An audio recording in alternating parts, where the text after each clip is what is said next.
Merci beaucoup de rester avec nous. Dakaractu vous revient avec une nouvelle invitée, son Excellence Ben Guriel, ambassadeur d'Israël à Dakar au Sénégal. Avec lui, il sera question de décortiquer avec ses propres mots, les mots pour ne pas dire les affrontements qui se déroulent actuellement sur la bande de Gaza entre Israéliens et Palestiniens. Son Excellence, bonjour. Bonjour. Merci beaucoup de nous recevoir chez vous. Soyez les bienvenus. Alors, le 7 octobre dernier, une attaque surprise du Hamas a bouleversé un peu la vie quotidienne en Israël. Aujourd'hui, on parle de 2000 morts côté palestinien et plus de 1000 morts côté israélien. Alors, comment, avec vos mots, qualifiez-vous cette attaque du Hamas sur Israël? Écoutez, plus de 10 jours après les faits que vous évoquez, nous avons encore du mal à trouver les mots pour évoquer ce qui s'est passé cette matinée, le déroulé de cette matinée du 7 octobre 2023, qui restera dans l'histoire d'Israël sans doute un des jours les plus sombres de notre histoire depuis l'Holocauste. Et je pèse mes mots. Donc ce matin du 7 octobre, qui était le matin aussi de la fête de Simchat Torah, la fête de la Torah en Israël, ce sont 2200 roquettes et missiles qui se sont abattus sur le territoire israélien à partir de la bande de Gaza. Et plusieurs centaines, et aujourd'hui nous le savons, plus d'1 millier de terroristes du Hamas qui se sont infiltrés en plusieurs points de la bande de Gaza, en territoire israélien, avec un seul mot d'ordre, semer la destruction, la mort et l'horreur dans les communautés israéliennes de la bande frontalière. Les images qui nous reviennent aujourd'hui, alors que nous comptons encore nos morts, le bilan provisoire s'étend à 1400 morts de notre côté, 3500 blessés, 200 personnes qui ont été recensées comme étant otages du Hamas, c'est-à-dire qu'il y en a peut-être plus, et plus de 6600 roquettes qui sont tombées sur notre territoire. Et au-delà des statistiques et des chiffres qui s'amoncellent, il s'agit d'Israéliens, bien entendu, mais aussi de ressortissants étrangers. On dénombre 41 nationalités qui ont été frappées par ces actes et ces atrocités. On parle de juifs, puisque le Hamas a établi dans sa charte la destruction d'Israël et la mort des juifs, mais aussi des musulmans. On compte à ce jour au moins 40 musulmans israéliens qui ont été tués, des chrétiens, des druzes, des femmes, des enfants, sans distinction ni de sexe ni d'âge. Alors quand on parle des victimes, les scènes qui nous reviennent aujourd'hui sont des scènes inimaginables qui rappellent, si ce n'est ne dépassent, les pires moments de ISIS, de Daesh, les femmes systématiquement violées, les familles brûlées vives, des parents tués devant leurs enfants, des enfants tués devant leurs parents. Dans la localité de Kfar Aza, à la zone frontalière, on a retrouvé les corps sans vie de 40 bébés, dont certains étaient décapités, brûlés vifs. Ce sont des images dont nous comprenons à peine aujourd'hui, et nous commençons à peine à comprendre l'envergure et la magnitude. Et donc, pour répondre simplement à votre question, alors la situation aujourd'hui, vous cherchiez un qualificatif, pour Israël, c'est une situation de guerre non pas contre le peuple palestinien, mais de guerre contre le Hamas, une organisation terroriste qui a pour seul but et pour seule vocation de détruire Israël. Alors aujourd'hui, on se bat pour nos maisons, pour nos familles. Il n'y a pas une famille en Israël qui n'a pas été touchée. On connaît tous quelqu'un. Et ce sont aussi des dizaines de milliers de réfugiés en Israël, des communautés qui ont été rasées, des villes détruites, qui ont été déplacées, des gens qui ont tout perdu. Alors nous devons nous battre pour eux, pour rétablir la sécurité dans notre pays, la sécurité de nos frontières, et surtout aussi pour ramener tous ces otages qui sont aujourd'hui entre les mains du Hamas. D'accord. Alors vous l'avez évoqué aussi, c'est un bilan lourd. Alors aujourd'hui, la riposte israélienne se poursuit sur la bande de Gaza. Est-ce qu'on peut parler d'offensive justifiée? Alors, je pense que la justification découle d'elle-même. C'est-à-dire, c'est une guerre que nous n'avons ni voulu ni initiée, qui nous a été imposée. C'est une guerre qui nous touche au plus profond de nos populations, de notre chair. Et aujourd'hui, si ces atrocités qui ont été commises ne justifient pas le fait qu'Israël prenne la défense de ces populations, qu'est-ce qu'il pourrait? Je pense qu'aujourd'hui, notre État et notre gouvernement n'a pas le droit de se défendre. Il a le devoir de défendre ces populations. Alors, une attaque surprise du Hamas, comment se fait-il qu'Israël n'a rien vu venir? Nous avons été surpris. Et l'heure des bilans viendra. Mais à ce stade, la chose qui compte, c'est de s'unir et de se défendre. Nous évoquions le Hamas. Alors le Hamas, bien entendu, ne défend pas ni les droits ni les intérêts des Palestiniens. Je pense que même le président de l'autorité palestinienne l'a rappelé hier, très clairement, en disant que le Hamas et ses actions ne représentaient pas les Palestiniens. Mais par contre, le Hamas représente les intérêts d'un autre régime de notre région, travaille pour le compte et au nom de l'Iran. Il n'aurait jamais pu réaliser ces actions sans le soutien financier, militaire et logistique de l'Iran. Et si on regarde à notre frontière nord, au moment où ces actions se déclenchaient en Israël, eh bien, l'Iran activait ses réseaux et activait la milice du Hezbollah, qui, de la même manière, ne représente en aucun cas les intérêts du Liban et qui déploie à la frontière nord d'Israël 130 à 150 000 roquettes et missiles qui visent chaque point de notre pays et qui, depuis le début des hostilités, harcèlent les positions israéliennes, tuent des civils. Rien qu'hier, ce sont 5 incidents qui ont été revendiqués par le Hezbollah. Donc nous nous retrouvons dans une situation où le peuple d'Israël, le peuple de Gaza, peut-être même les Libanais, nous nous retrouvons entraînés dans un engrenage que nous n'avons pas voulu et qui ne sera jamais bénéfique à notre région et qui ne bénéficie qu'à ceux qui cherchent le chaos. D'accord. Alors vous avez fait également allusion à l'Iran, l'Allemagne qui appelle l'Iran à ne pas jeter de l'huile sur le feu avec ses alliances d'un côté et de l'autre. Peut-on craindre d'un grand conflit régional? En tout cas, nous le redoutons. La rhétorique des représentants du régime iranien se fait de plus en plus claire à cet égard. Le 14 octobre dernier, le ministre des Affaires étrangères iranien a proféré des menaces à peine voilées, insinuant et même disant qu'en cas de poursuite des opérations israéliennes, l'Iran interviendrait directement ou indirectement. En aucun cas, ce sera pour le bénéfice d'aucune des populations. Et ce que nous faisons, c'est que nous appelons justement nos partenaires dans la région et à travers le monde à mettre en garde contre une intervention iranienne et contre un élargissement de ces opérations et de cette guerre qui est déjà tragique et tellement dangereuse pour notre région. D'accord. Alors, le Hamas dit défendre une cause noble, une cause en tout cas qui mérite, qui se bat pour elle, et pour récupérer encore ces territoires occupés par les Israéliens. Est-ce une cause défendable selon vous? Alors d'abord, le Hamas ne représente pas la cause palestinienne. Ce qui s'est produit samedi dernier ne peut représenter aucune cause et aucune religion, et certainement pas nos religions abrahamiques. On ne peut pas décapiter des enfants, on ne peut pas brûler vifs des familles, on ne peut pas prendre en otage des gens et les réifier de cette manière, on ne peut pas désacraliser des corps sans vie. C'est-à-dire que, quelles que soient les excuses utilisées par le Hamas, la seule cause qu'ils défendent, c'est la cause du chaos et de la désolation. Un exemple parmi tant d'autres. Dans le cours de ces opérations qui, dans la bande de Gaza, sont robustes mais très complexes, de par la géographie et par l'urbanisme de la ville de Gaza, Israël a appelé depuis 3 jours les populations de la ville de Gaza à quitter la zone nord, qui est la plus exposée aux opérations militaires intenses, et à rejoindre la zone sud.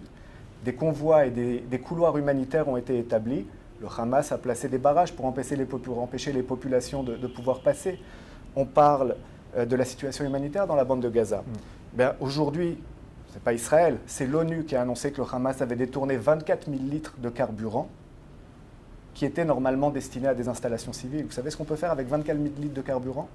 On peut faire fonctionner toutes les zones, toutes les installations de désalinisation de la bande de Gaza pendant 6 jours. Ce que l'on voit, c'est le Hamas qui prend en otage la population palestinienne, qui prend en otage la cause palestinienne pour défendre des intérêts qui lui sont propres et qui lui sont seuls. Et les intérêts du Hamas ne sont pas si différents de ceux de Daesh, ISIS. D'accord. Alors sur le terrain, on va dire le décor est indescriptible, on voit des villes fantômes, le chaos total entre les populations également déplacées. Jusqu'où l'Israël compte-t-il aller donc dans cette guerre, en tout cas pour défendre les populations? Et qu'est-ce qu'il faut aujourd'hui faire pour ces populations quand même qui n'ont rien demandé pour cette guerre? Alors dans un premier temps, vous parliez du chaos. Le chaos, effectivement, nous le vivons aussi dans notre chair, de notre côté. Et Israël doit prendre toutes les mesures pour mettre un terme à la menace que fait peser le Hamas sur Israël. Alors les buts de cette opération, sont le démantèlement des capacités militaires du Hamas et de sa faculté politique de gouverner sur la bande de Gaza. En aucun cas, il s'agit de porter atteinte aux populations palestiniennes.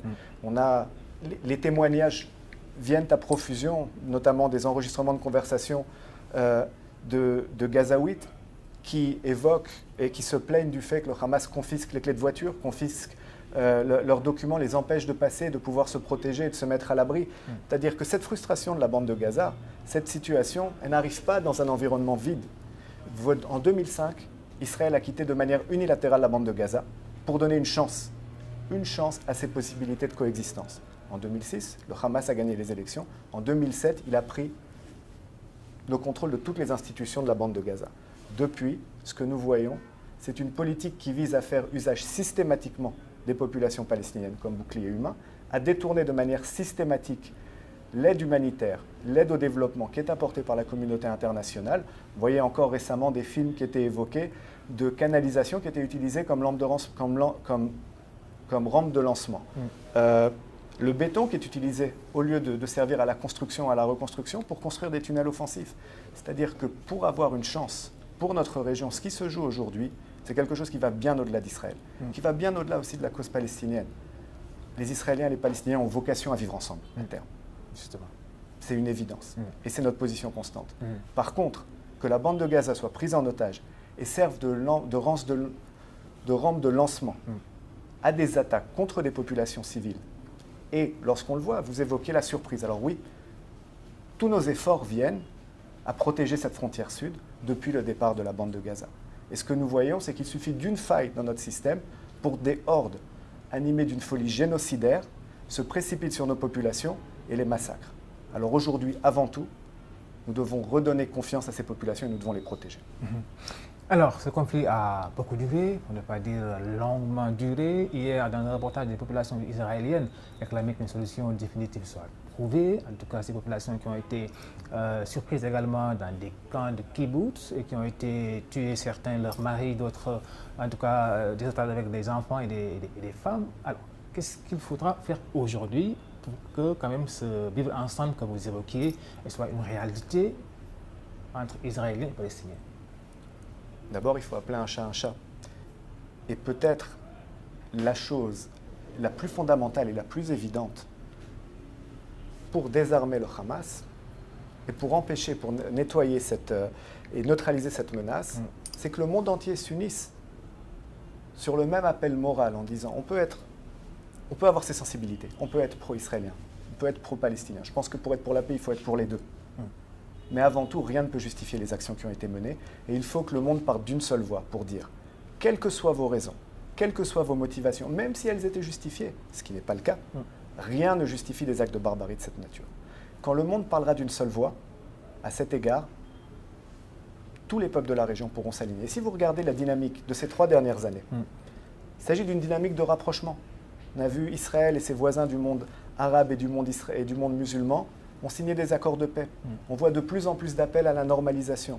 Ces appels à la normalisation sont dans l'intérêt de tous les peuples de la région. Et les populations de la bande de Gaza, ces 2 dernières années, ont elles aussi bénéficié de cette dynamique. C'est-à-dire qu'à la veille de ces attaques, c'était 20 000 Gazaouites qui pouvaient venir travailler en Israël, malgré le fait que Hamas règne à Gaza. C'était des facilités d'importation de véhicules agricoles, d'infrastructures, de possibilités aussi d'élargir les zones de pêche. Le but pour les populations et pour le gouvernement d'Israël était de favoriser et de faciliter la vie des populations gazaouites pour qu'à terme, justement, cette coexistence puisse avoir lieu. Alors aujourd'hui, les seuls qui bénéficient de cette situation, c'est ceux qui souhaitent qu'il n'y ait pas de réconciliation possible. Et c'est peut-être le message aussi qu'il faut faire passer aujourd'hui, à savoir, le Hamas prend en otage, de par ses actions, il prend en otage non seulement la cause palestinienne, mais il prend en otage les possibilités de réconciliation et de vivre ensemble entre nos peuples. D'accord. Alors, des pays soutiennent, vous l'avez tenté d'évoquer, l'Israël, d'autres sont du côté, en tout cas, de l'Iran.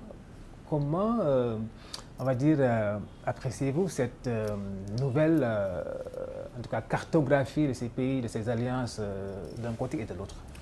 Alors, ce que nous voyons avant tout, c'est un immense élan de sympathie à travers le monde, au-delà des positions et au-delà des intérêts. une consternation par l'horreur qui s'est déroulée devant nos yeux, filmée avec des caméras GoPro qui ne laissent pas la place au doute, mais aussi une sympathie, une préoccupation, chacun l'exprimant à sa manière, en fonction de ses sensibilités, en fonction de ses intérêts. Et les pays qui se sont alignés avec le Hamas sont très peu nombreux. C'est ceux qui se sont alignés avec l'Iran. Alors aujourd'hui, je pense qu'il est très clair, que ce soit au Moyen-Orient ou que ce soit dans la région au sens le plus large, que le danger, c'est ce danger radical et génocidaire qui est sorti de la bande de Gaza. Parce que ce qui s'est passé chez nous peut se passer n'importe où. Je peux vous garantir une chose, quand vendredi soir, 6 octobre, je suis allé me coucher, je n'aurais jamais pu imaginer comment j'allais me réveiller le 7 octobre. Et ça, c'est valable pour nous tous.